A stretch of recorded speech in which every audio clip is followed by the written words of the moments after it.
Drilling fluids touch just about everything in the drilling process. We're here to deconstruct the drilling process and drilling fluid concepts to provide a deeper understanding of our industry.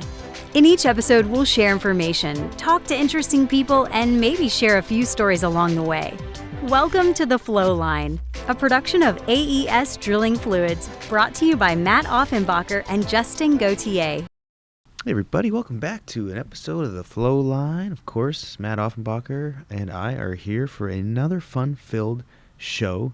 And so, Matt, before we get into it, we got to start off with a little banter here and there. The rodeo. Yes. The Houston rodeo. Yeah. It's over-ish, right? Have you gone? Yes. Did you go? Negative. Okay. Yeah. No, but I know a lot of people that did. I guess yesterday was a couple concerts, but nonetheless, yeah, I didn't get a chance to go, but please tell me, was your experience a fun-filled event? It was. I mean, we do a very light version, like get there as early as possible, go straight to the petting zoo. I think we talked about this. Maybe we did. We forget some of these things, but anyways, the rodeo was great. Okay. We were in, we were out, until next year. It sounded like it was pretty good. Besides, I kept seeing a bunch of stuff on social media about some big brawl that happened last weekend. And yeah, now they got a dress code, so I'm going to have to find some less revealing Western wear. Oh, man. Isn't that the best time to go, is just like to be able to dress up and wear revealing Western clothes? Well, that was the problem, or what was the problem? I don't know. I think they're just trying to like sort of raise the standards because of people's behavior and stuff, where, I mean, but... So more skin equals more fights. Perhaps. Okay. I don't know. Oh, that's awesome. It's crazy how much of a crowd it draws. Apparently there was like millions of people who came to Houston for it. And I mean, think of like the way traffic gets all jacked up and everything. Yeah. There was one Saturday I was like, what is going on? And it was like, oh, this is all rodeo. Yeah. Yeah, because you live probably around where traffic could get pretty bad going into downtown, right? Yeah. I mean, everything's under construction there, so. Yeah. Yeah. Crazy. What else, man? Yeah, we're coming off a weekend, beautiful weather. What'd you get up to? Nice little visit to Memorial Park. Beauty. So just before it gets too hot. Yeah. Got my kids some snow cones. I don't know. I'm afraid we're getting into the place where they just associate going to the park with getting a snack. Oh yeah. But 100%. Quality time. Absolutely. Opening day on Thursday, so. Oh my gosh! I can't believe I didn't open with that comment. My eyes have been glued to Twitter to monitor the roster selections, and see, who's going to make the opening day roster. So the interesting piece on that is, you do it for the love of the game, not because you're a degenerate gambler, right? Right. Which makes it cool, because most people that are glued to that kind of stuff have money on the line, and you're doing it just because like you're passionate about the game of baseball, and mostly because you love the Astros, which I think says a lot. Well, I can't afford to gamble. Like I've been the guy like I'll be like, all right, let's try roulette or something, and it'll be like, well, that $5 is gone. Yeah. And it's like, I just think there's more entertaining ways to give away my money. So I'm not. I don't get the rush that some people do, but I feel like it all started with fantasy sports when everybody would. Like, they'd be like, well, I need this running back to do really well, but I want that team to lose. Yeah. And it was always like very complicated, and I was like, I'm not doing this. I just want to cheer for my team. Yeah. So. True fan. Anyways. True fan. No, yeah, speaking of baseball, it was a fun-filled weekend for us out there on the sports situation.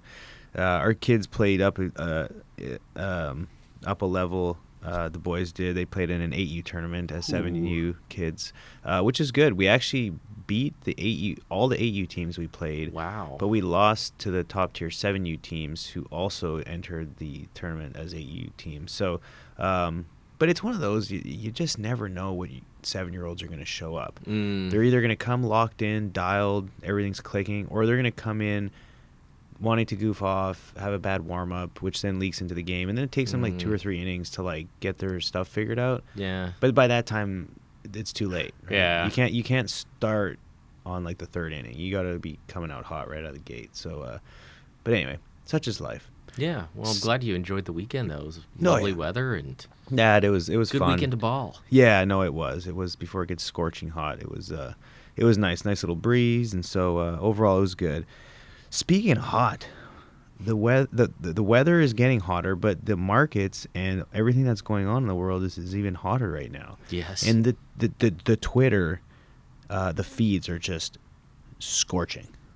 It's a lot of scorching hot takes. Not quite sure how qualified any of them are, but I had to laugh at one, and I don't know how serious it was. And for those listening, we're going to get into the topic. We're going to, kind of just more current events, market, how things are affecting, worldwide logistics, sort of some freight stuff. But, our lovely president obviously says a lot on X and his platform. I forget what, Truth Social or something. But there was like a timeline on one day of like what he was saying. Mhm. It was something like 12:47, the war is over. 12:49, we're gonna bomb this, and it was like back and forth for almost the whole day, and it had me chuckling. But for today, Matt, it'd be good to just give some sort of some overview and some thought around.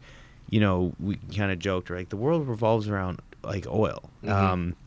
And it all starts there, and global economies run off it, and so on and so forth. But how what's going on right now is affecting that, and then maybe tying it back to here closer to home. What do you think? Yeah, I think this is one of those, even though like there's a lot of weird stuff going on in the markets that I don't think anybody understands entirely, there's clearly a shortage of oil, and particularly oil from the Middle East, that is available to the market, and that's affecting people in different ways. And so it just seems like an interesting thought exercise to try and shed some light on that, in that, a lot of the things we need, there's either going to be less raw materials to make it, Right. or just straight up less energy. Yeah, no, that's true. And because of, and again, for the listeners, some may be very familiar with what's going on. Some might know just oil's very high, and they're trying to figure out why it costs double at the pumps right now. But ultimately, Matt, can you give just a broad overview of not necessarily why we're at war, but what the war is, and then why sort of the actions at war are affecting energy prices? Sure. I mean, I imagine unless you're living under a rock, you understand that, the U.S. had attacked Iran. Sort of the premise behind that of them being unwilling to give up particularly weaponry, and they haven't gotten into a lot of specifics, so there's some speculation about exactly what drew the line. Sure. But Israel is also heavily involved. And then kind of in the middle of all this, there's an argument to be made that, Iran kind of had the religious ruling class and the Revolutionary Guards, the military, and there was sort of different influence there, but in essence, they're fighting back, but nobody's quite sure, since a lot of the leadership has been eliminated, Right. that it's, okay, is this just like disparate groups sort of acting on what they believe were their last marching orders, or is there any sort of command and control to have a consistent voice? But what they have done is attacked their neighbors. Part of the argument was attacking U.S. interests, but they've actually attacked oil and gas infrastructure of all their neighbors, which hasn't won them any friends. But it also goes to show how vulnerable a lot of this stuff is. Yeah. In spite of, Iran being tremendously weakened, they can still use relatively inexpensive things and do a lot of damage.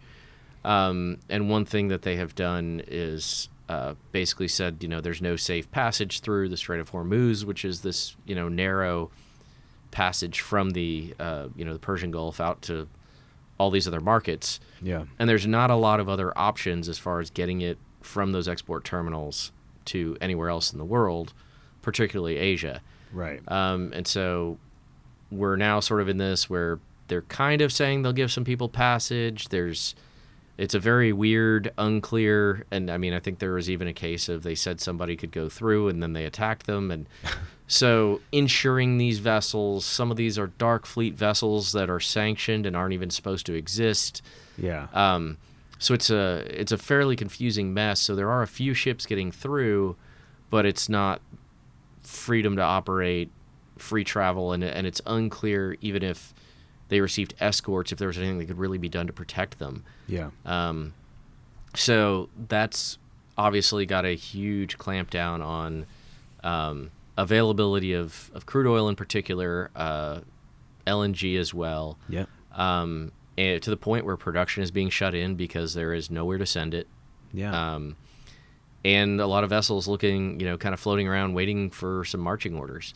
Yeah, and let's not and let's remember, when you look at the global oil markets, not every country has oil that they can just drill and frack into. So a lot of these countries, they rely on imports, right? Mm-hmm. And a lot of the imports come from that area of the world. And so when we talk about the Strait of Hormuz and why that's so important is because so much of the global trade for oil comes out of there.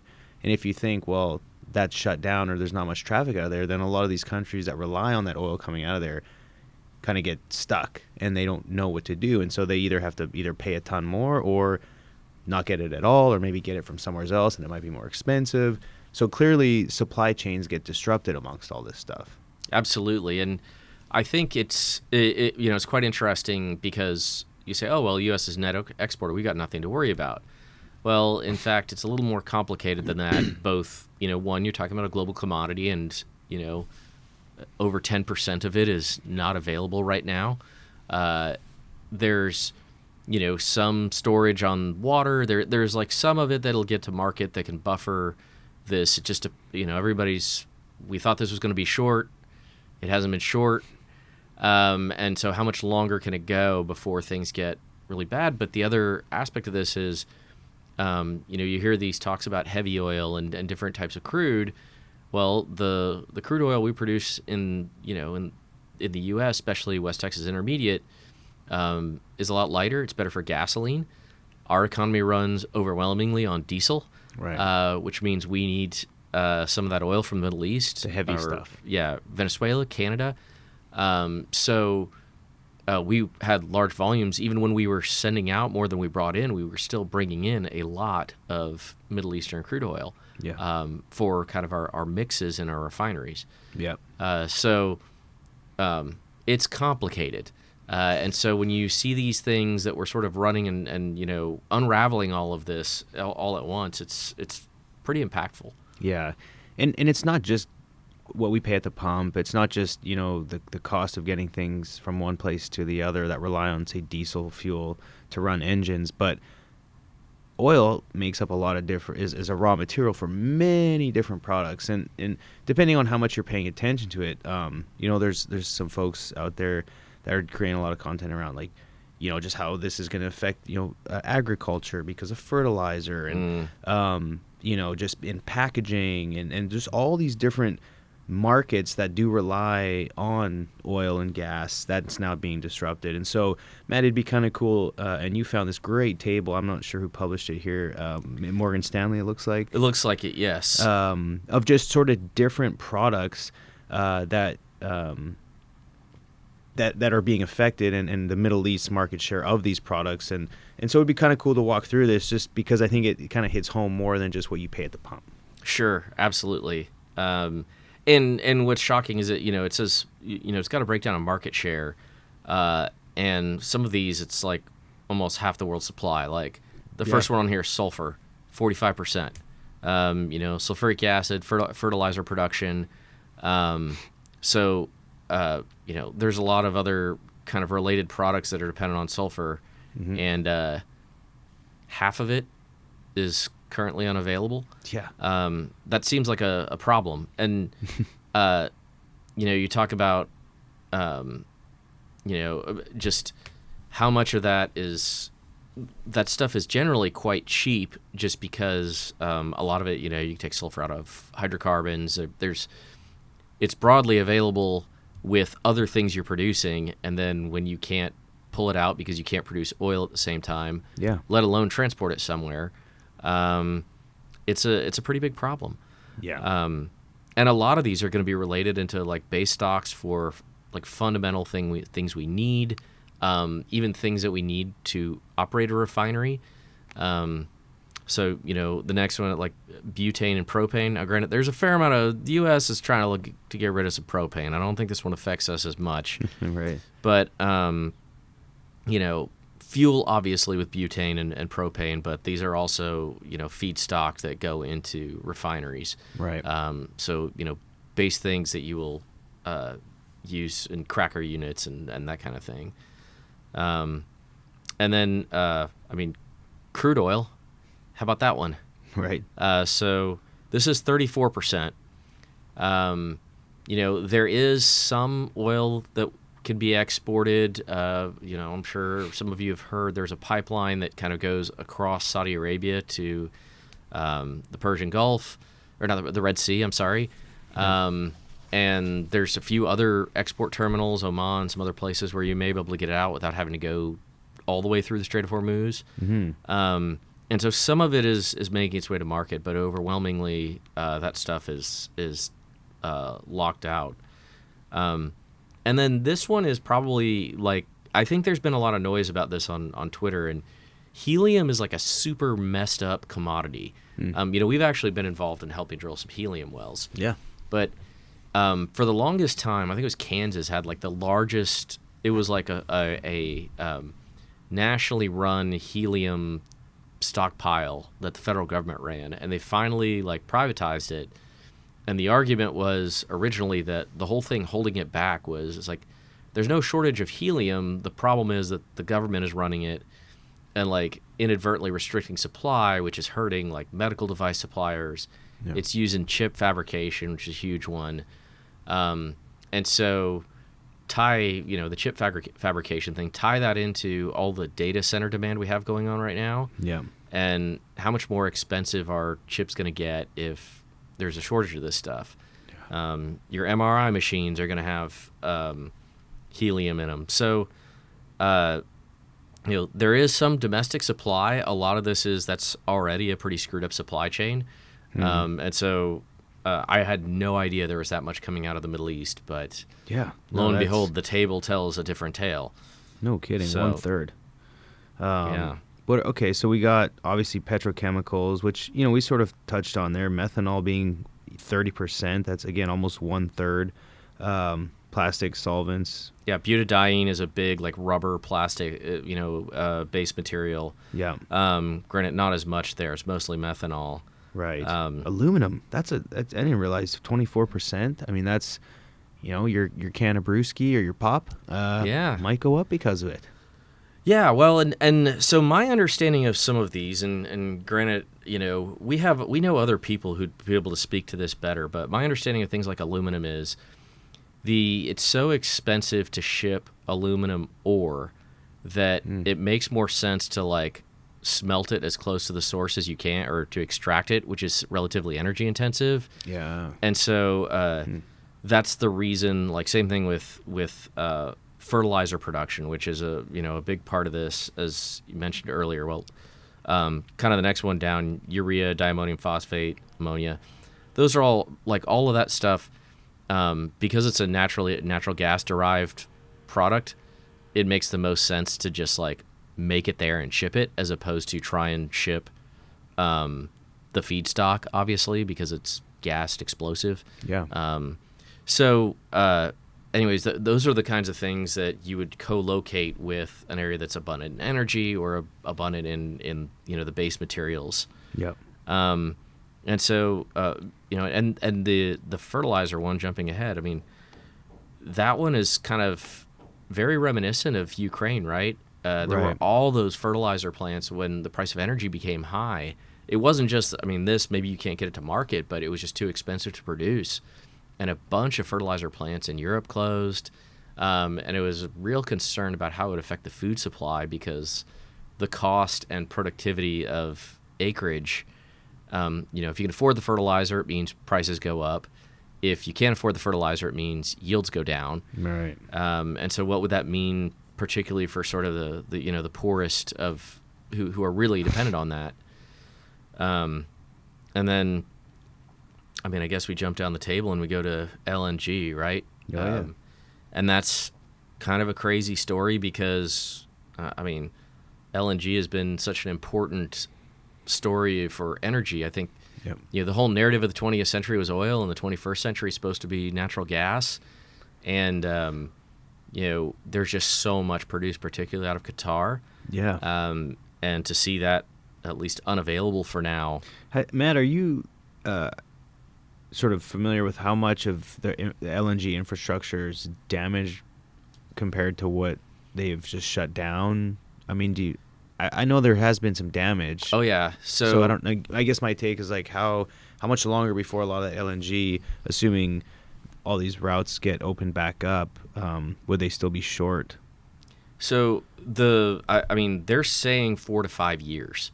Like this is a long road, and to some degree, I think that's what you do is you under promise and over deliver when you try and give those sort of estimates. But Yeah. it's not even safe to get an in-depth look at what you're up against. Mm-hmm.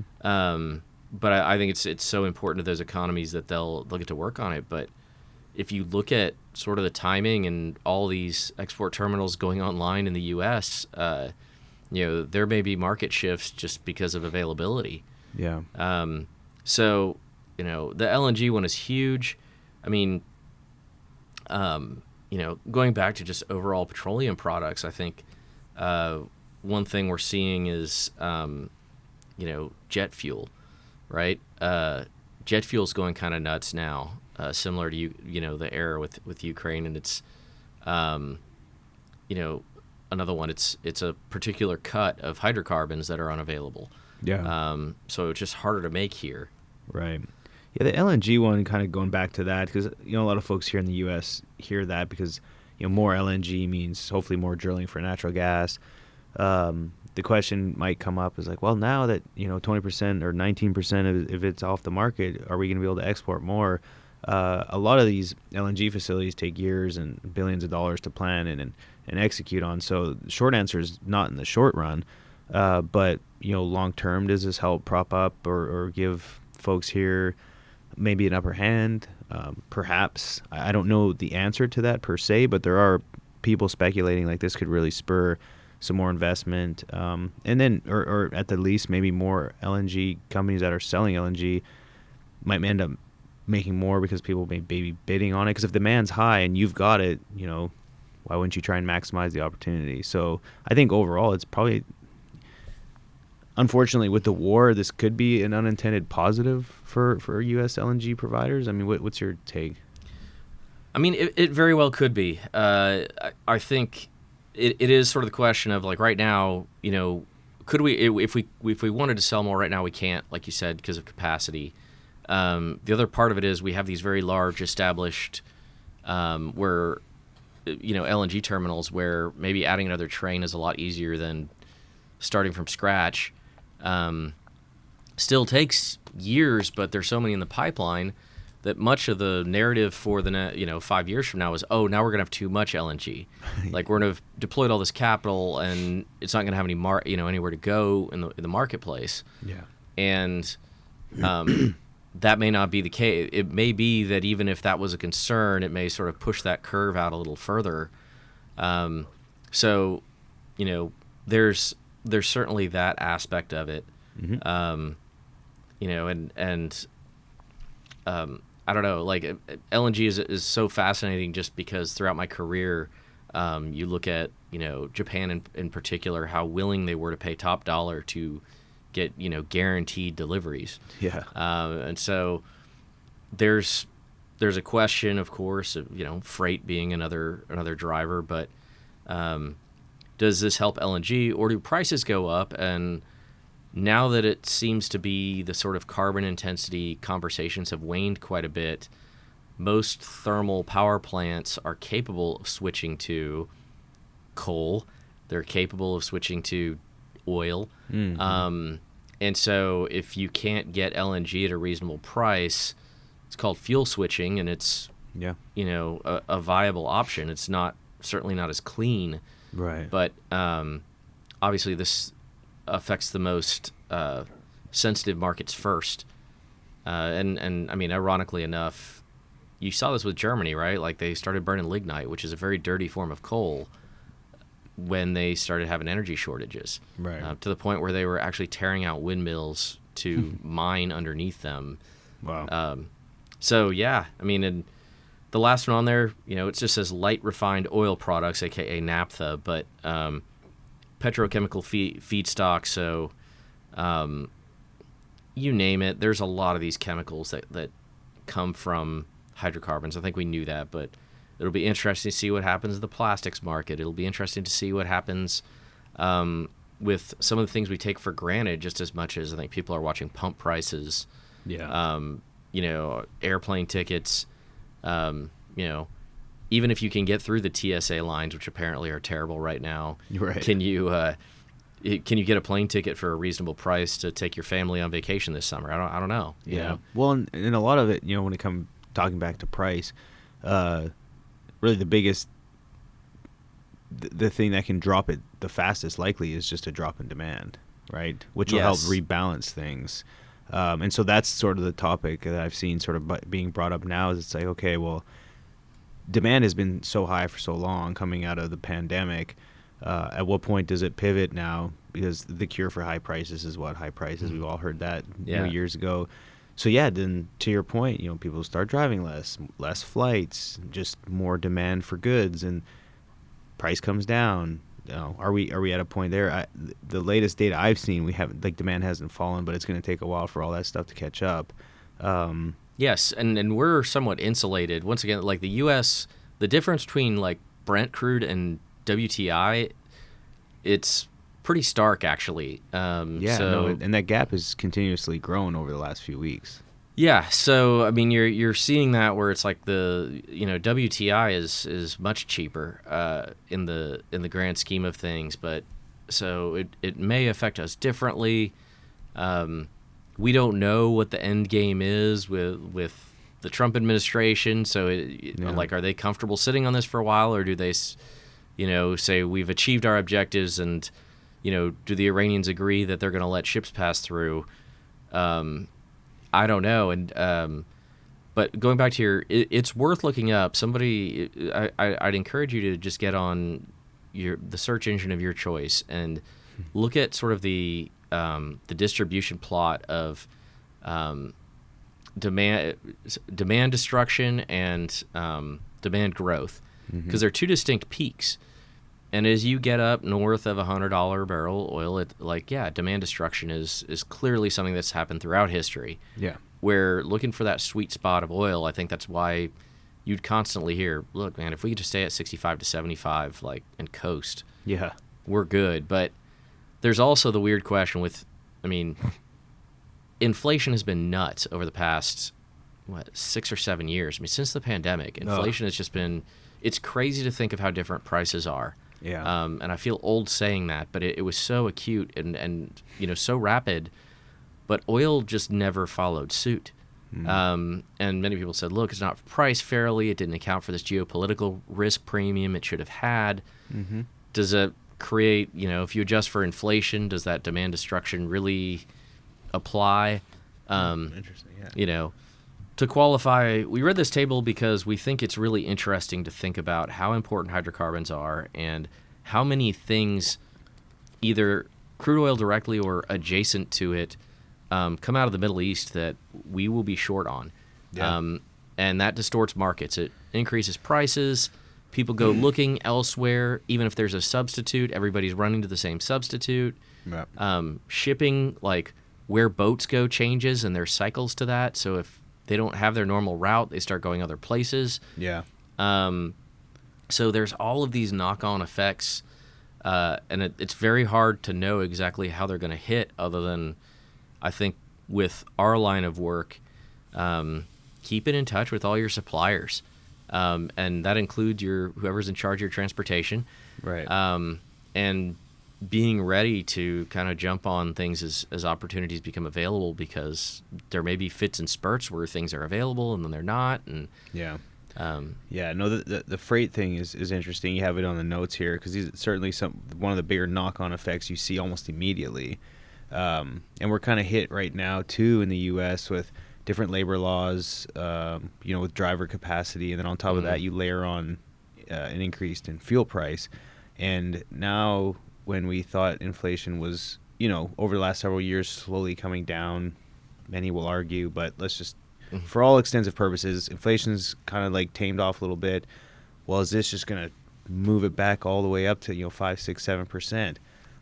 If it's higher for longer, it could. Now, if this thing drops off like Mr. Trump says it's going to any minute now, then maybe it doesn't hit that hard. But that's the unfortunate piece, is right when we kind of had somewhat consistency, it's just like this happened, and nobody's happy with the price at the grocery store, or basically any price in the moment. So it's for the U.S. consumer, and globally for that matter, it just makes it tougher, obviously. And then to run a business, look at us. I mean, our products don't ship from the sea to the rig on, magic carpets. No. And so it just affects everything, which is challenging to whether it be run a business or to run a household. Yeah, and frankly, I don't know. I had to explain to somebody, and I didn't know whether it was actually fortunate, but we're so fresh and schooled up from coming out of the pandemic and all the supply chain distortions, where we sort of have in our book a lot of contingencies that we may have to lean on that we'd rather not, and it helps us be more prepared. We just wish we didn't have to keep testing these conditions, Right. So. No, that's a good point. Matt, I mean, I guess last take, I mean, what do you think this means for rig count? Let's just, put some, that's the world we live in, right? So any tiebacks to activity? What do you think? I don't think you're going to see anything dramatic. And once again, I don't know anything. This is just me and my gut. But I think it may be that rigs that we're going to drop don't, or rigs that were going to get picked up, get moved forward a month or whatever. But, there's a lot of people that are hedged, and so they're not even benefiting from some of this. Yeah. Their costs are all going to go up as well. Right. Normally crude gives them much better margins anyways, even when D&C costs go up. But there could be some challenges with that. But I don't think you're going to see somebody, a big operator say, we're adding 10 rigs. Like, this is boomtown, Yeah. That's just my gut.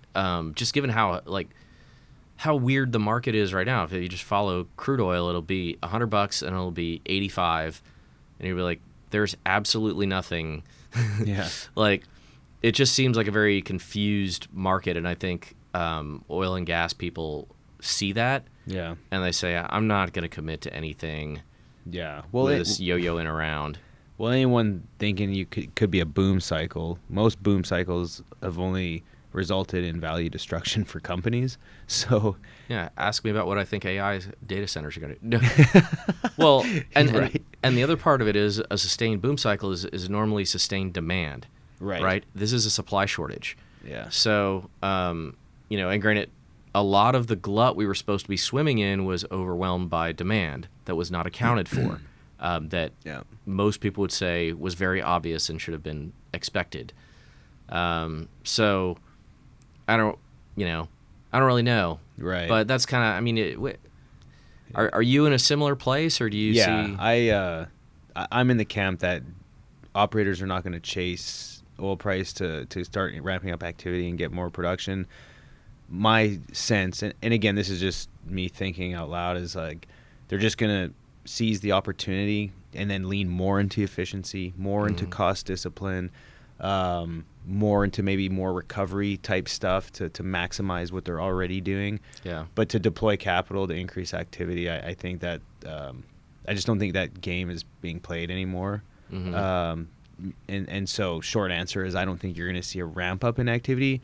On the margin, maybe a rig here or there, like you said. I think just drilling schedules might fluctuate accordingly, but I don't see a big ramp up in activity. Now, if in 6 months, oil's still at $90, then I think that means that supply has come down and maybe demand hasn't maybe come down maybe as much. In that scenario, then the U.S. is going to say, well, shoot, now we're in a position to ramp up because we're the only ones that can meet the demand, perhaps. But Yeah. a lot could happen in that sense. But from now to the end of the year, I don't see anyone being like, all right, here we go, like adding 10 or 20% more rig count. I mean, that's not going to happen. So Yeah. So my take. Well, and look, if one of the listeners out there has a different take, I mean, we consume the news, but you hear what we hear. We don't have anything.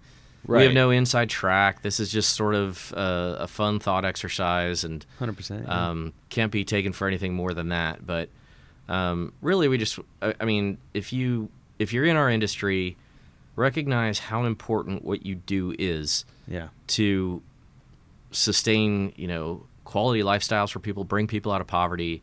I mean, there's a real human story to this, both in like loss of life, no matter whose side you're on, in loss of, of livelihoods.